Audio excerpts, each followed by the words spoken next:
Hello, me again. Don't know if you watched many of my videos, but you might have seen me in this top quite a lot. It's not the only top I wear. I've got lots of clothes that I wear during the house, what I call my comfy clothes. Some of these jeans I've got on, which you can't see. These jeans, I quite often wear them because they're nice and comfortable, and I've had them for years. And yeah, I think. Do you have any clothes like that? You have? Or is it just me? I don't know. But anyway, I just wanted to talk a little bit today about what I call the void. I've heard the expression the void before, but not necessarily. I don't really know if it relates to what I'm talking about now. But anyway, the void, what I'm talking about is the times that we become restless, or we're just left to our own devices, maybe, when we should be getting on with stuff, or we're in the middle of something. My biggest time I suffer the void is if I'm doing some form of project, maybe on the computer, and I've been at it for quite a while, and I'm getting a bit bored, or I've almost finished it and I'm just struggling to finish what I'm doing. So, okay, I'll go for a smoke or something. There's lots of addictions. We often suffer with this in the evenings, maybe. I mean, I know I work a lot in the evenings, but a lot of people, I do when I get home at 9:30, 10 o'clock at night, like a glass of wine and things like that. Teenagers or young generation nowadays have always got headphones in their ears, or they're always listening to music. I know one of my past relationships, it used to really annoy me. Fudge! Fudge! Fudge! Doing something naughty he shouldn't be doing. I know in one of my past relationships that she, as soon as she got on, she'd turn the telly on because she wanted that background noise going on. It begs to, pops up the question really, why don't we like being alone with our thoughts? Because a lot of times we don't like going there, or we want to stop the thoughts maybe. Awareness or mindfulness is a great help for these tools really, and just becoming aware of your thoughts. There could be lots of addictions that people go to because they want to get out of the void. They want to get out of reality at the end of the day. Most addictions are getting yourself out of reality because we can't face the thoughts, we can't face the pressures of life, and that's what a lot of things boil down to at the end of the day. Definitely TV and things like that.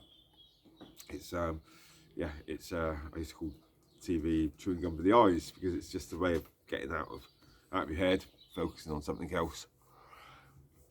But all your problems, all your life, all your issues and things that we have will never go away, by the way. You will always have some, but they get better, or they get less, or you become aware of more problems and issues. One of the things you've got to get used to having problems in life, but they never go away. If you're permanently blocking them out, they only come back and haunt you. To be able to move on and progress with life and become a better person, I think we need to address what we're running away from a lot of time. So one thing I'm really working on at the moment is getting to know my feelings, what's happening when I'm in the void. Like, I've just jumped on the video now. I'm gonna do a little bit of exercise in a minute. I've been sat at the computer for an hour and bored now. Or do something else, go have a cup of tea, go and have a smoke. But that's just getting out of what is actually happening to the body.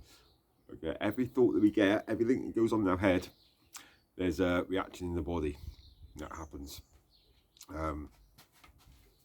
It's a simple way of explaining this is when you start to get scared, when you're getting nervous, anxiety attacks, for example. People passing out and fainting because they've seen sight of blood or something. It's because you've had a thought and it's reacted to your body, but you're just not aware because we're so often so in our head.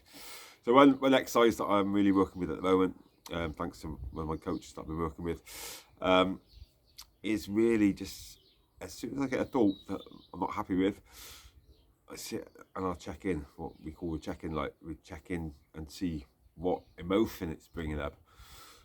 Every thought that you have reacts in your body somewhere. This is why some people look really tense, some people look really angry all the time, because they're just showing you what's going on in their body, but they're so much in here, they're not aware of what's going on with the body. It's one thing great about Tai Chi and, well, martial arts in general, really. It, yeah, it gets, you've got to get out your thought process when you're doing martial arts. If you're thinking all the time, it's going to stop you in mid-track, fight and flight syndrome in a fight, basically. But just going back to what we're talking about now, really, it's just a good habit. Meditation's great as well. It all helps with this, but really, meditation, a lot of times you're trying to just observe your thoughts, which is really good. But then this is more deeper, because you're trying to, every thought you get, just say you've got money problems and things like that, worrying is not going to help it. If you worry about it, the problem's still going to be there. So overcome that, and to be able to push through barriers and things, obstacles in your way, you've got to come back to your body. You've got to realise what is going on in your body. Okay, so you sit with it, sit with that feeling. Oh shit, I'm in debt, I'm in money, problems, how am I going to get out of this? Okay, that's still good up here. So I'm just, when I think about money, when I think about that, I'm just using money as an example, because it's something I've worked with for a long time. Just note where you feel it in your body. Again, if it shows up in different parts of your body, it just normally means different things, like fear or anxiety or guilt, shame, that sort of thing, really. But that's neither here or there, really. It's just becoming aware of it.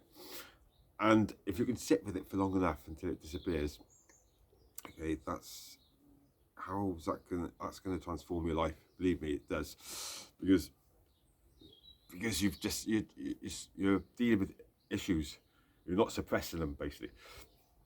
And we all suppress issues all the time, all through our life. That's why we have so many hang-ups when we get older. And most of the issues start from when you're younger. There's lots of therapists out there that look at dealing with things, why we behave the way we do, why we act like this. Sometimes it doesn't matter. Sometimes it doesn't matter, as long as you're dealing with things. It doesn't. If I've got a feeling of, if I get anxious every time I do something, a certain thing, and I sit with that feeling, and it eventually disappears,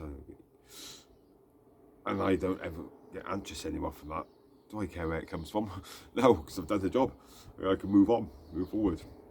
Still doesn't make, you don't forget about things, but that feeling of anxiety and things like that disappears. It's quite an amazing tool. I thought I'd leave you with that. I hope everyone's having a good day. Yeah, I often don't say this, but don't forget, if you do find what I'm saying interesting or not, subscribe to my channel, just so I can get out there, and I'm getting used to being on video and just expressing myself, which is what life's all about. Communication is what life's about, really, and expressing what's going on inside you, which is what men are no good at. So thank you for listening, and I'll speak to you soon. Bye.